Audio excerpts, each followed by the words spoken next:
అంతా ఒకటైతున్నప్పుడు తెలుగుదేశం పార్టీ తరపున ఉన్నటువంటి కేంద్ర మంత్రి గారు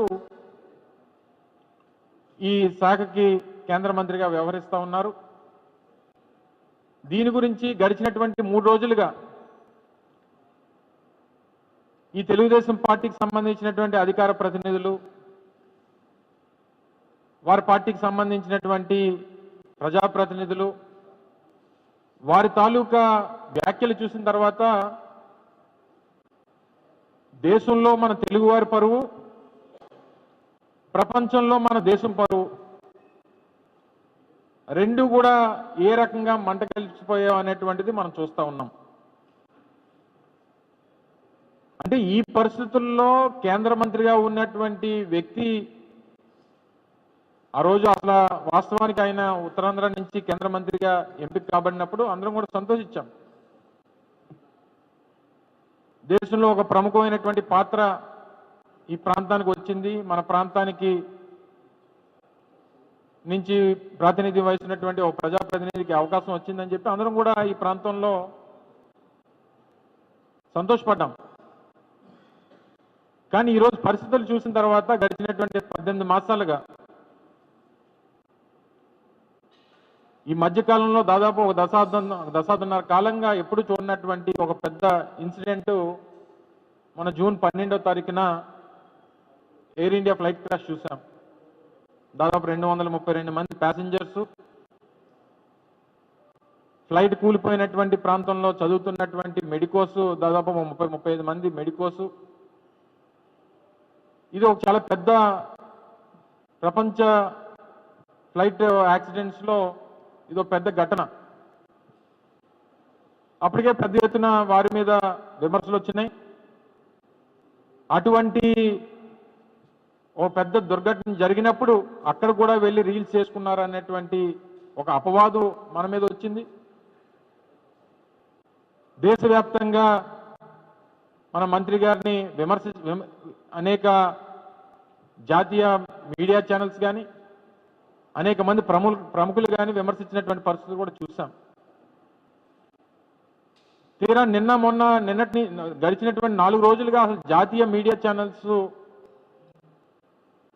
వారు మాట్లాడుతున్నటువంటి తీరు చూసిన తర్వాత అసలు ఆ పొజిషన్లో ఉన్నటువంటి వారు ఎవరన్నా సరే దేశ ప్రజలకి, ముఖ్యంగా ఈ విమానయాన దాంట్లో ఇబ్బందులు పడుతున్నటువంటి ప్రజలకి క్షమాపణ చెప్పాల్సినటువంటి బాధ్యత ఆ మంత్రిత్వ శాఖని ప్రాతినిధ్యం వహిస్తున్నటువంటి మంత్రి గారి మీద ఉంది. సరే, దాని వరకు వాళ్ళు వెళ్ళలేదు, దాని గురించి మాట్లాడట్లేదు. తీరా ఈ తెలుగుదేశం పార్టీ అధికార ప్రతినిధులు అయితే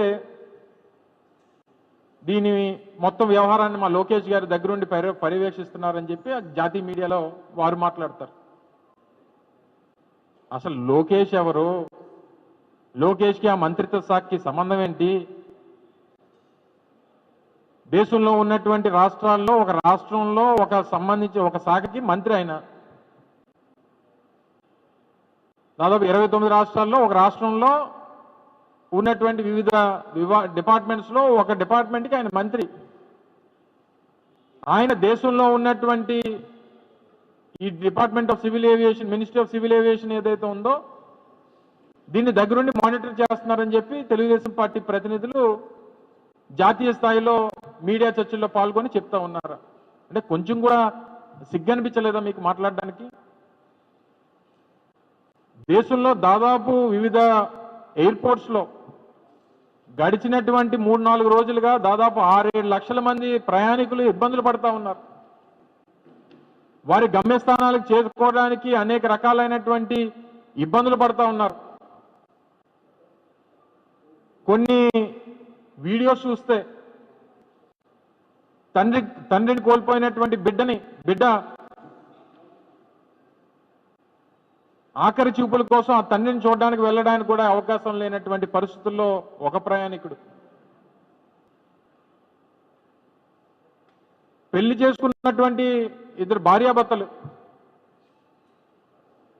వారు ఏదో ఒక ఊర్లో రిసెప్షన్ పెట్టుకుంటే చివరికి అతిథులందరూ వచ్చారు, భార్యాభర్తలు మాత్రం ఎయిర్పోర్ట్లో ఉండిపోయారు.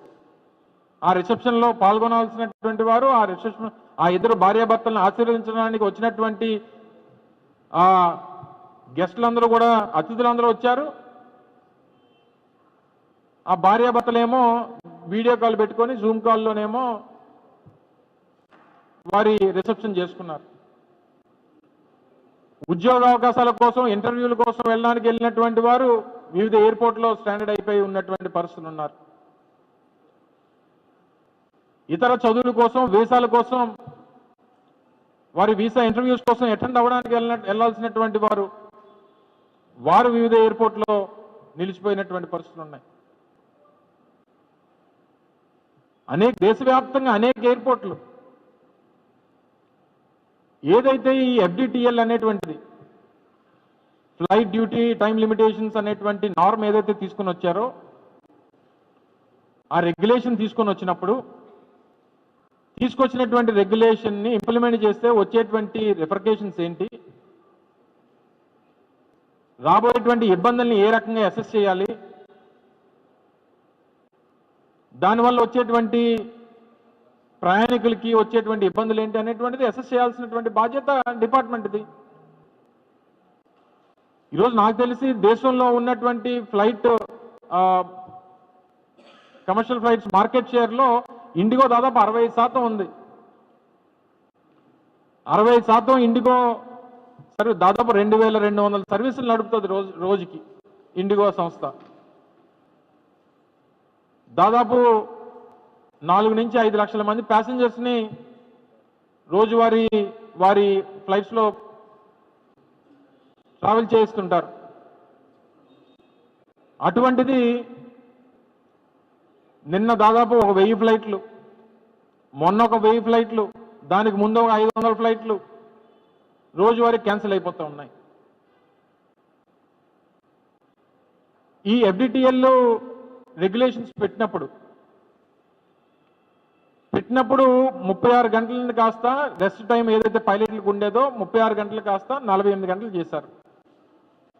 48 గంటలు చేసినప్పుడు 4000 మంది పైలట్లు ఉంటే ఈ నామ్స్ ప్రకారం ఇంకొక 800 మంది పైలట్లు ఎక్స్ట్రా కావాల్సినటువంటి పరిస్థితి వస్తుంది. ఒకవేళ అడిషనల్గా ఇంకో 800 మంది పైలట్లు కావాల్సి వచ్చినప్పుడు ఆ అవైలబిలిటీ ఆఫ్ పైలట్స్ ఆ 800 మంది ఉంటే వాళ్ళు రెగ్యులర్ ఆపరేషన్స్ అనేటువంటి జరుగుతాయి. లేదు 800 మంది పైలట్లు అందుబాటులో లేరు, మా దగ్గర అవకాశం లేదు అన్నప్పుడు ఏం చేయాలి? ఉన్నటువంటి ఫ్లైట్ ఆపరేషన్స్ ఏవైతే ఉన్నాయో అందులో ఉన్నటువంటి ఫ్లైట్ ఆపరేషన్స్ అన్న 25% తగ్గించాలి. ఒకవేళ 2000 ఫ్లైట్లు రోజుకి నడిపితే కనీసం ఒక 500 ఆపరేషన్స్ కట్ చేసుకొని, రూట్స్ కట్ చేసి 1500 చేస్తే ఉన్నటువంటి పైలట్స్ తాలూకా అవైలబిలిటీతో వారి ఆపరేషన్స్ అన్ని కూడా నడిచేవి. దానికి ఏం చేశారు? రెగ్యులేషన్స్ తీసుకొని వచ్చి పైలట్ల సంఖ్య అనేటువంటిది లేదని తెలిసి ఇవ్వాల్సినటువంటి రూట్స్ ఏవైతే ఉన్నాయో అవన్నీ ముందుగానే అప్రూవల్ ఇచ్చేసి, ఈరోజు మేము దగ్గరుండి మానిటర్ చేస్తున్నాం, వార్ రూములు పెట్టాం, కూర్చొని చేస్తున్నాం అని అంటే ప్రజలు ఎంతమంది ఇబ్బంది పడతా ఉన్నారు దేశవ్యాప్తంగా? నాకు తెలిసి విశాఖపట్నంలోనే నిన్న 12 ఫ్లైట్లు క్యాన్సిల్ అయిపోయినాయి. ఈరోజు విశాఖపట్నం నుంచి హైదరాబాద్ వెళ్ళాలంటే ఫ్లైట్ టికెట్లు దాదాపు 26,000 నుంచి 30,000 రూపాయలు అమ్ముతా ఉన్నారు. వైజాగ్ నుంచి ఢిల్లీ వెళ్ళాలంటే 50,000 రూపాయలు చెప్తా ఉన్నారు ఒక పక్క వెళ్ళేటువంటి టికెట్. ఫ్లైట్ కాస్ట్ రెగ్యులేషన్ అనేటువంటిది లేదు. అసలు మంత్రి గారు ఏం చేస్తున్నట్టు నాకేం అర్థం అవ్వట్లేదు అసలు. కానీ నేను చూసేది ఏంటంటే మనం చూసేది ఏంటంటే వచ్చిపోయినప్పుడు విశాఖపట్నం, ఎందుకంటే పాపం వారు శ్రీకాకుళం వెళ్ళాలంటే వైజాగ్లో దిగి శ్రీకాకుళం వెళ్ళాలి.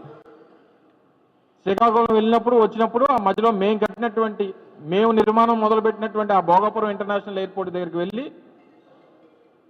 నెత్తి మీద ఒక హెల్మెట్ పెట్టుకొని 4 రీల్స్ చేసుకొని వచ్చినప్పుడు ఒక 2 రీల్స్, వెళ్ళేటప్పుడు ఒక 2 రీల్స్. ఇంతకు మించి వారి దేశంలో విమానయాన మంత్రిగా, పౌర విమానయాన శాఖకు సంబంధించినటువంటి మంత్రిగా వారు సాధించింది ఏంటి? జూన్లో మేజర్ ఫ్లైట్ యాక్సిడెంట్, ఇప్పుడేమో లక్షలాది మంది ప్యాసింజర్స్ అవస్థలు. ఎప్పటి నుంచో నిర్మాణంలో ఉన్నటువంటి Vijayawada airport authority of India, అది ఆ ఫ్లైట్ ఆ ఎయిర్పోర్ట్ దాన్ని పరిశీలించడం ఎప్పుడు చూడలా. అది నత్తనడకన నడుస్తూ ఉంది. దాన్ని పూర్తి చేయాలనేటువంటి తాపత్రయం లేదు. రాజధాని అమరావతి, దానికి సంబంధించినటువంటి ఎయిర్పోర్ట్ ఏదైతే విజయవాడలో ఉందో దాని పురోగతి మీద పరిశీలన ఉండదు. భోగాపురం ఇంటర్నేషనల్ ఎయిర్పోర్ట్ కర్త కర్మ క్రియ అన్నీ కూడా వైఎస్ జగన్మోహన్ రెడ్డి గారు. దాదాపు 2700 ఎకరాలు ఎక్వైర్ చేశాం. వారికి అందులో ఉన్నటువంటి 4-5 గ్రామాలను రీహాబిలిటేట్ చేశాం. వాళ్ళు రీహాబిలిటేట్ చేసి వాళ్ళకి కావాల్సినటువంటి దాదాపు 500 కోట్ల రూపాయలు వెచ్చించి వాళ్ళకి నిర్మాణాలు చేసి వాళ్ళకి కావాల్సినటువంటి కాంపెన్సేషన్స్ ఇచ్చాం. జిఎంఆర్ సంస్థకు సంబంధించినటువంటి నిర్మాణాలకి కావాల్సినటువంటి అప్రూవల్స్ అన్ని తీసుకొని వచ్చాం. ల్యాండ్ ఎక్వైర్ చేసి వాళ్ళకి హ్యాండ్ ఓవర్ చేశాం. డిసెంబర్ 3, 2023లో శంకుస్థాపన చేశాం. అన్ని అప్రూవల్స్ తీసుకొని వచ్చాం. 2.5 సంవత్సరాలు 3 సంవత్సరాల్లో దాన్ని పూర్తి చేస్తామని చెప్పి మాటిచ్చాం. 2024 జూన్ 4వ తారీఖు మేము ప్రభుత్వం దిపేటువంటి సమయానికి దాదాపు 30% పనులు పూర్తి చేస్తాం. అది కొనసాగుతూ ఉంది. దాన్ని మీరు వెళ్ళి చూసినా, మీరు వెళ్ళి చూడకపోయినా అది పని సాగుతూనే ఉంటుంది. అది మా కమిట్మెంట్. ఆ రోజు జిఎంఆర్ సంస్థ అది నిర్మాణం చేస్తుంది. మీరు చేయాల్సినటువంటి పనులు మానేసి కొన్నిసార్లు పాపం వారికి నాకు తెలిసి కేంద్ర మంత్రి, కేబినెట్ హోదా ఉన్నటువంటి మంత్రి, అంటే స్టేట్ మినిస్టర్స్ అంటే పక్కన పెడదాం, కేంద్ర మంత్రిగా ఉన్నటువంటి కేబినెట్లో ఉన్నటువంటి మంత్రి నాకు తెలిసి వారి ప్రోటోకాల్ ఈక్వల్ టు ఒక ముఖ్యమంత్రితో సమానమైనటువంటి ప్రోటోకాల్. చాలా ప్రోగ్రామ్స్ చూస్తున్నాం స్థానికంగా రాష్ట్ర ప్రభుత్వం నిర్వహిస్తున్నటువంటి చాలా కార్యక్రమాల్లో ముఖ్యమంత్రి గారు కొడుకు ఉంటారు తప్ప వేదిక మీద కేంద్ర మంత్రి గారినేమో కిందన కూర్చోబెడతారు. అంటే ఈయన కావాలని కూర్చుంటున్నాడా, వారు కూర్చోబెడుతున్నారా, లేదా మీ విలువ ఇంతే అని చెప్పి వారు అనుకుంటున్నారా? ఇలాగా అనేక సందర్భాల్లో వారు చంద్రబాబు నాయుడు గారిని, లోకేష్ గారిని జాకిలు పెట్టి లేపేటువంటి ప్రయత్నం చేస్తారు. పోనీ అదేమన్నా మన TV5 సాంబశివరావు గారు నిర్వహించేటువంటి అదేం డిబేటా? పోనీ వెళ్ళి లోకేష్ గారు అంత చూస్తున్నారు, దగ్గరుండి అంత మానిటర్ చేస్తున్నారు, ఫ్లైట్లు అన్ని సరైన సమయానికి వస్తున్నాయా లేవో అనేటువంటి పర్యవేక్షిస్తున్నారని చెప్పడానికి అదేమన్నా TV5 సాంబశివరావు గారి షో? అదేమన్నా republic TV, NDTV, times now, ఇలా దేశంలో అనేటువంటి ప్రముఖ నేషనల్ మీడియా ఛానల్స్లో వెళ్ళి మీరు లోకేష్ గురించి అక్కడ జాకీలు ఎత్తేటువంటి ప్రయత్నం చేస్తే మొత్తం అన్ని కూడా ఏ రకంగా దేశవ్యాప్తంగా మనల్ని గౌరవిస్తున్నారో చూస్తున్నాం కదా. వాళ్ళకి మొన్న లాస్ట్ 2-3 డేస్ నుంచి ట్విట్టర్ చూసినా, ఎక్స్ చూసినా, లేకపోతే ఫేస్బుక్ చూసినా, లేకపోతే ఇన్స్టాగ్రామ్ చూసినా మన భాగవతం అంతా కూడా బయటపడిపోతూ ఉంది. మరి కేంద్ర మంత్రులు ఏం చేస్తున్నట్టు? అసలు ఈ FDTL అనేటువంటి నామ్ చాలా ఇంపార్టెంట్. ఇది ఒక పైలట్కి 48 గంటల్లో రెస్ట్ ఇవ్వాలనేటువంటిది ఈ రెగ్యులేషన్, కోర్ట్ ఆర్డర్ బేస్ చేసుకొని రెగ్యులేషన్ అనేటువంటిది ఇంప్లిమెంట్ చేశారు. సహజంగా మన ఉత్తరాది మన దేశంలో ఫాగ్ కానీ లేకపోతే మంచు, జనరల్గా వింటర్స్లో ఢిల్లీలో ఎక్కువ మంచు ఉండడం వల్ల, లేకపోతే ఇతర రాష్ట్రాల్లో కొంత మంచు ఎక్కువ ఉండడం వల్ల ఫ్లైట్ డిలేస్ అనేటువంటి సహజంగా జరుగుతూ ఉంటాయి. అటువంటిది ఈ FDTL నామ్స్ వచ్చినప్పుడు ఆ రూట్స్ తగ్గించుకోవడమో లేకపోతే ఉన్నటువంటి దాన్ని మెయింటైన్ చేసుకోవడం చేయడం మానేసి రెగ్యులర్ పర్మిషన్స్ ఇచ్చేస్తే ఈరోజు ఎంత పెద్ద ఇష్యూ అయిపోయింది దేశవ్యాప్తంగా, ప్రపంచవ్యాప్తంగా. దీని ప్రపంచం అంతా చర్చించుకుంటుంది. దానికి ఏం చేశారు? ఉన్నటువంటి రెగ్యులేషన్ ఏమో మేము విత్డ్రా చేసుకుంటున్నాం, ఎవిడెన్స్లు పెడుతున్నాం అని చెప్పారు మంత్రి గారు. అంటే దేశంలో రోజుకి లక్షలాది మంది ప్రయాణం చేస్తున్నటువంటి ప్రయాణికుల తాలూకా భద్రతని పణంగా పెట్టి మీరు ఇచ్చినటువంటి FDTL నామ్స్ ఏవైతే ఉన్నాయో దాన్ని ఎవిడెన్స్లో పెట్టేస్తారా? మీ అందరికీ గుర్తుండి ఉంటుంది 2010 సంవత్సరంలో దుబాయ్ నుంచి మ్యాంగ్లూర్ వచ్చినటువంటి ఒక ఎయిర్ క్రాఫ్ట్ మ్యాంగ్లూరులో కూలిపోయి దాదాపు 158 మంది చనిపోయారు. మీ అందరికి గుర్తుండి ఉంటుంది. దానికి కారణం కేవలం పైలట్ తాలూకా ఫ్యాటిక్ వల్ల, అంటే తనకి సరైనటువంటి రెస్ట్ లేకపోవడం వల్ల, తనకున్నటువంటి కావాల్సిన ఈ వారంలో దొరకాల్సినటువంటి రెస్ట్ లేకపోవడం వల్ల కూలిపోయినటువంటి విమానం అది. అటువంటిది 48 గంటలు రెస్ట్ ఉండాలి వారానికి అని చెప్పి ఉన్నటువంటి నామ్ని మీరు 36 గంటలు తగ్గించి ఎవిడెన్స్లో పెట్టి ఈ గొడవ సదుమణిగిపోద్ది దీనివల్ల అనేటువంటి ఉద్దేశంతో మీరు రెగ్యులేషన్స్ని ఎవిడెన్స్లో పెట్టడం ఏంటి అసలు? వాళ్ళు ఇండిగోతో మీకు ఉన్నటువంటి లాలుచి ఏంటి? దీనివల్ల మనకు అర్థమయ్యేది ఏంటంటే ప్రైవేట్ వారి తాలూకా ఇన్వాల్వ్మెంట్ పూర్తి స్థాయిలో ప్రభుత్వం ఈ ప్రజలకు సంబంధించినటువంటి వ్యవహారాల్లో ఉండడం వల్ల వచ్చేటువంటి నష్టాలు ఇవన్నీ కూడా. ఇప్పుడు ఆర్టీసీ అనేటువంటిది ప్రభుత్వంలో ఉంది కాబట్టి ప్రైవేట్ సంబంధించినటువంటి ట్రావెల్స్ కొంత రెగ్యులేషన్ అనేటువంటిది ఉంటుంది. ఈరోజు భారతదేశంలో ఏ సంస్థ ప్రభుత్వానికి సంబంధించినటువంటి ఫ్లైట్ ఆర్గనైజేషన్ ఏమీ లేదు ఫ్లైట్స్ నడిపేటువంటివి. Only ministry of civil aviation దాన్ని కంట్రోల్ చేసే రెగ్యులేట్ చేసేటువంటి డీజీసీఏ.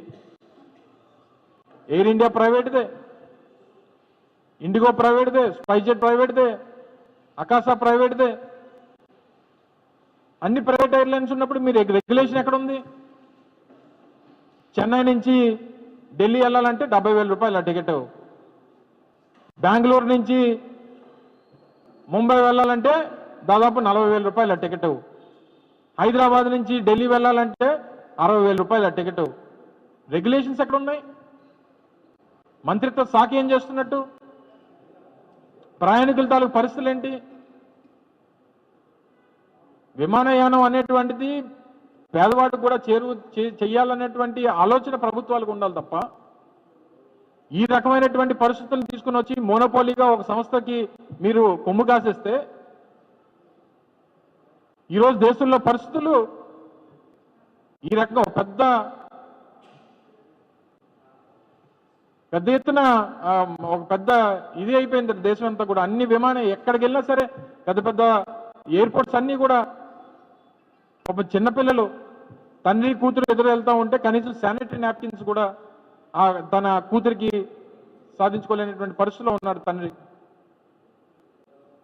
ఎవరు చెప్పుకుంటారు బాధలన్నీ? దయచేసి మంత్రి గారిని రీల్స్ చేయడం మానేసి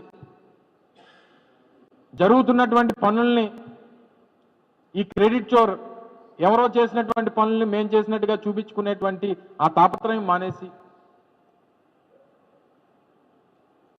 మీకు మంత్రి అవకాశం ఇచ్చినటువంటి మీ చంద్రబాబు నాయుడు గారిని ఆయన కొడుకుని జాకీలు పెట్టి లేపడం మానేసి దేశ ప్రజల తాలూకు ప్రయోజనాలు వీటి మీద శ్రద్ధ పెట్టమని చెప్పి కూడా కోరుతా ఉన్నాను. దాంతోపాటు స్టీల్ ప్లాంట్ 3.5 నెలల జీతాలు ఇవ్వలేదు, పనికి తగ్గ జీతాలు ఇస్తామని చెప్పి మొన్న 72 కోట్ల రూపాయలు జీతాలు చెల్లించాల్సినటువంటి పరిస్థితి ఉంటే 60 కోట్ల రూపాయలు ఇచ్చి పనికి తగ్గ ఏదైతే ప్రొడక్షన్ తగ్గట్టు మీరు పనిచేయలేదని చెప్పి 12 కోట్ల రూపాయలు కట్ చేశారు. ఎక్కడన్నా ఉంటుందండి, మన డ్రైవర్ ఉంటాడు మనకి కారుకి, నేను ఈరోజు 5 కిలోమీటర్లు తిరిగానని చెప్పి 5 కిలోమీటర్లకి జీతం ఇస్తావు డ్రైవర్కి. డ్రైవర్ని పెట్టుకున్నామనంటే నెలకి ఇంత జీతం అని చెప్పి పెట్టుకుంటాం. ఇంతమంది ఇంత అని చెప్పి మనం మినిమం వేజెస్ అనేటువంటి మనం పెడతాం. అవకాశం ఉంటే ఇన్సెంటివ్లు ఇవ్వాలి తప్ప సంస్థలు నువ్వు చేసినటువంటి పనికే నేను డబ్బిస్తానంటే ఎక్కడ ఉంది ఇది? మీ చేతకంతనం, మీ తాలూకు వ్యవహారాలు, మీ అసమర్థత, వీటన్నిటిని తీసుకొని వచ్చి పాపం ఎంప్లాయీస్ మీద రుద్దితే దాదాపు 9,500 మంది ఎంప్లాయీస్ని తీస్తారు గడిచినటువంటి సంవత్సర కాలంలో. ఈ ప్రభుత్వం వచ్చిన తర్వాత దగ్గర 6,500 మంది కాంట్రాక్ట్ ఎంప్లాయీస్, 2,000 మంది విఆర్ఎస్ బలవంతంగా, దగ్గర సహజంగా 1000 మంది రిటైర్ అయిపోయినటువంటి వారు 1000 మంది, 9500 మంది. 42 డిపార్ట్మెంట్లు ప్రైవేట్ పరం, ప్రైవేట్ కాంట్రాక్టులు తీసుకొని వచ్చి స్థానికంగా ఉన్నటువంటి కాంట్రాక్ట్ లేబర్ని మానిపించేసి ఏ బెంగాల్ నుంచో లేకపోతే ఇంకో దగ్గర నుంచి తీసుకొని వచ్చి వాళ్ళతో పని చేయించుకొని దీని మీద బుర్రపెట్టండి మంత్రి గారు. ఇలాంటి ఇష్యూస్ మీద బుర్రపెట్టి ఇదిగో మన ప్రాంతంలో ఉత్తరాంధ్ర ప్రాంతంలో పెద్ద మనకి గర్వకారణమైనటువంటి స్టీల్ ప్లాంట్ని కాపాడేటువంటి ప్రయత్నం చేయండి. ఇవన్నీ మానేసి మళ్ళీ ఎక్కడికి వెళ్తున్నారు, ఏం చేస్తున్నారు? సో నాకు తెలిసి గడిచినటువంటి 4-5 రోజులుగా జరుగుతున్నటువంటి పరిణామాల వల్ల, ముఖ్యంగా ఈ తెలుగుదేశం పార్టీ తాలూకా మార్కెటింగ్ పిచ్చి వల్ల, ఆ పబ్లిసిటీ పిచ్చి వల్ల ఇటు తెలుగువారి తాలూకు పరువు దేశవ్యాప్తంగా, దేశం పరువు ప్రపంచవ్యాప్తంగా తీసేసినటువంటి ఘనత ఈ మంత్రి గారికి, ఈ పార్టీకి. ఆయనేమో మంత్రి గారు లోకేష్ గారు పర్యవేక్షిస్తానంటారు, ఆయనేమో అమెరికాలో ఉంటాడు. ఏం పర్యవేక్షిస్తున్నాడు ఆయన? ఆయనేమో 2 రోజుల నుంచి అమెరికాలో ఉన్నాడు. నిన్నేమో ఆయన టీవీలోనేమో మా లోకేష్ గారి దగ్గర ఉండి చూస్తున్నాను. సిగ్గన్నా ఇవ్వాలి కదా, సిగ్గు అనిపించాలి కదా మాట్లాడడానికి. అటువంటి మాటలు మాట్లాడి దేంతో నవ్వుతారని కూడా కనీసం జ్ఞానం కూడా లేకుండా ఎలా మాట్లాడతారు? సో ఇటువంటి పరిస్థితులన్నింటినీ కూడా ముందుగానే కోవిడ్ లాంటి సిచ్యువేషన్స్ వచ్చినప్పుడు ఏ రకంగా ఆ రోజు మేము ముందు చూపుతో దాన్ని ఏ రకంగా దాన్ని కంట్రోల్ చేయాలి, ఏ రకంగా ప్రజలకు ఇబ్బంది కలగకూడదు అనేటువంటి ఆ రోజు జగన్మోహన్ రెడ్డి గారు ముఖ్యమంత్రిగా ఉన్నప్పుడు దేశానికి ఒక దిక్సూచిగా నిలబడ్డాం ఆంధ్రప్రదేశ్. అటువంటిది ఎప్పుడు చూడనటువంటి పరిస్థితి వచ్చినప్పుడు అటువంటి ముందు చూపు ఉండాలి తప్ప దీనికి ప్రతిదానికి లోకేష్ ప్రతిదానికి అంటే పొరపాటు 4 ఏంటంటే మంచి వచ్చిన లోకేష్ పేరు చెప్పేస్తే మన క్రెడిట్ వచ్చేస్తుంది అనుకున్నారు. పాపం అది మంచా చెడా అనేటువంటి కూడా చూడట్లేదు పాపం పార్టీ నాయకులు. రేపు పొద్దున్న ఏదైనా ఇన్సిడెంట్ అయినా, ఎక్కడైనా యాక్సిడెంట్ అయినా ఇది కూడా మన లోకేష్ వచ్చేస్తున్నట్టుగా కనబడతా ఉంది. ఇప్పటికన్నా ఇటువంటివి మానుకొని, ఈ జాకీలు పెట్టి లేపడం మానుకొని, దేశంలో మన తెలుగువాడి పరువు, మన రాష్ట్రం పరువు పోకుండా దయచేసి చూడమని చెప్పి, ఇటువంటి పరిస్థితులు ప్రయాణికులు రాకుండా చూడమని చెప్పి మరొకసారి ఈ సందర్భంగా వైఎస్ఆర్ థ్యాంక్ యూ.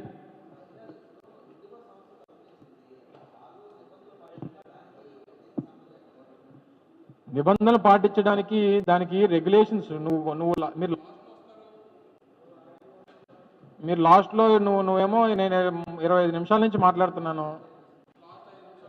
ముందు మాట్లాడింది నువ్వు వినలేదు. ఇప్పుడు వచ్చి మళ్ళీ కొత్త క్వశ్చన్లా ఒక క్వశ్చన్ వేసావు. FDTL రెగ్యులేషన్స్ అనేటువంటివి కేంద్ర ప్రభుత్వం ఏదైతే పౌర విమానయాన శాఖ ఉందో ఆ శాఖ పెట్టినటువంటి రెగ్యులేషన్ పెట్టినప్పుడు అది ఓన్లీ ఇండిగోకి పెట్టదు, అన్ని సంస్థలకి పెడుతుంది. కానీ మార్కెట్ షేర్ ఎక్కువ ఎవరిది ఉంది ఈరోజు దేశంలో? ఫ్లైట్ ఆపరేషన్స్లో 65% ఇండిగో వాళ్ళది ఉంది. సో మేజర్గా ఇటువంటిది పెట్టినప్పుడు వచ్చేటువంటి రిఫర్కేషన్స్ ఏ సంస్థ నుంచి వస్తాయి? ఇండిగో నుంచి వస్తాయి. ప్రతి క్వార్టర్కి వారు క్యాలెండర్ ఇస్తారు. ఇదిగో ఈరోజు విశాఖపట్నం నుంచి ఇండిగో సంస్థ ఈ ఫ్లైట్లకి పలానా ప్రాంతాలను నడుపుతుంది, ఢిల్లీ నుంచి పలానా ప్రాంతాలను నడుపుతుంది, ఇక్కడ నుంచి పలానా ప్రాంతాలను నడుపుతుంది అని చెప్పి ఒక షెడ్యూల్ అనేటువంటిది ministry of civil aviation submit చేస్తే మినిస్ట్రీ ఆఫ్ సివిల్ ఏవియేషన్ దాన్ని అప్రూవ్ చేస్తుంది.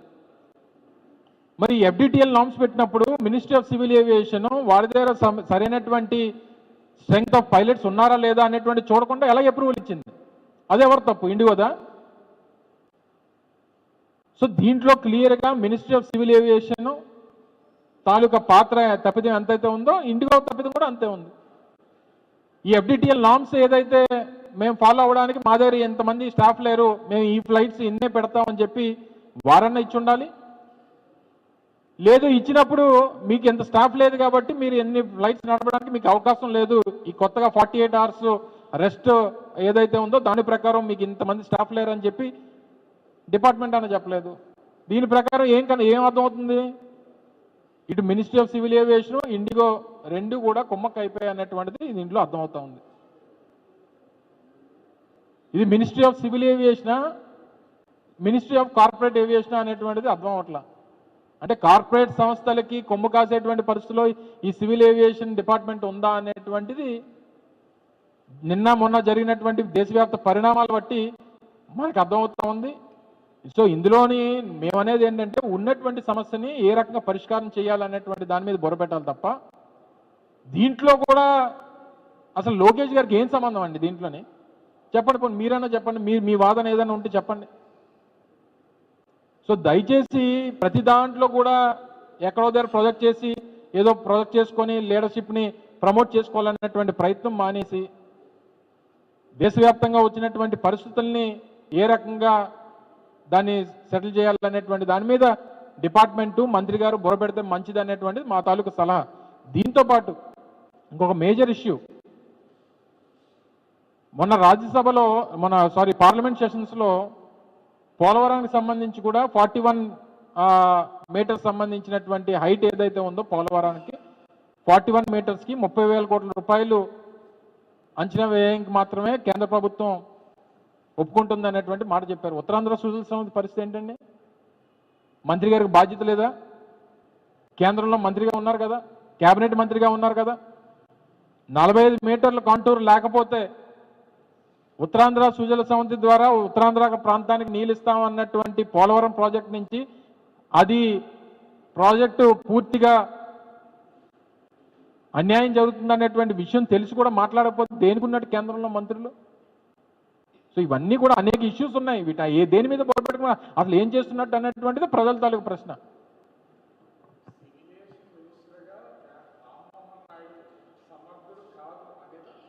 ఏం చెప్తుంది కదా, దేశ ప్రజలు చెప్తున్నారు, నా అభిప్రాయం కాదు. ఒకసారి మీరు జాతీయ మీడియాలోనో లేదా ప్రింట్ మీడియాలోనో లేదా ఒకసారి వివిధ సోషల్ మీడియా హ్యాండిల్స్లోనో ఒకసారి మీరు చూస్తే ఆయన సమర్థుడా అసమర్థుడా అనేటువంటిది నేను కాదు, దేశ ప్రజలు ఏమనుకున్నారో ఒకసారి చూడండి. ఆయన ఏదో ఈ ప్రాంతానికి చెందినటువంటి వ్యక్తినో లేకపోతే నేను చెప్పాను కదా, ఆయన మొదట్లో ఆయన మంత్రిగా అవకాశం వచ్చినప్పుడు మేము అందరం సంతోషపడ్డాం, ఈ ప్రాంతం నుంచి ఒక గొప్ప అవకాశం వచ్చింది యువకుడికని. కానీ ఈరోజు చూస్తుంటే కొంత తలదించుకునేటువంటి పరిస్థితులు ఉన్నాయి. ఆ పరిస్థితుల్లో వారి వ్యవహార శైలి అలా ఉంది. సో ఆయన సమర్థుడా అసమర్థుడా అనేటువంటిది ఎంతమంది ప్రజలు ఆయన రాజీనామా చేయమని చెప్పి దేశ ప్రజలు కోరుతా ఉన్నారు అనేటువంటిది ఒకసారి చూడండి. 100% కోరుతాం. ఒక ఫ్లైట్ కూలిపోతే సహజంగా ఒక ఫ్లైట్ ఇన్సిడెంట్ నాకు తెలిసి ఈ మధ్యకాలంలో లేదు అసలు. 15 సంవత్సరాల నుంచి దాదాపు 260 మంది చనిపోయారు. అసలు ఆ రోజే చెయ్యాలి. కొన్ని కొత్త తెలీదో లేకపోతే ఇంకోటో చేయలేదో పైన వద్దన్నారో, చంద్రబాబు నాయుడు వద్దన్నాడు, లోకేష్ వద్దన్నాడు, మరి నాకు తెలియదు. కానీ ఈరోజు ఈ పరిస్థితి వచ్చింది. దగ్గర 10 లక్షల మంది ప్రయాణికులు ఇబ్బందులు పడుతూ ఉన్నారు. ప్లస్ రెండోది ఆ ఫ్లైట్ రెగ్యులేషన్స్ ఎవిడెన్స్లో పెట్టి ప్రజల తాలూకా ప్రాణాలతో చెలగాటం ఆడుతున్నారు. Thank you.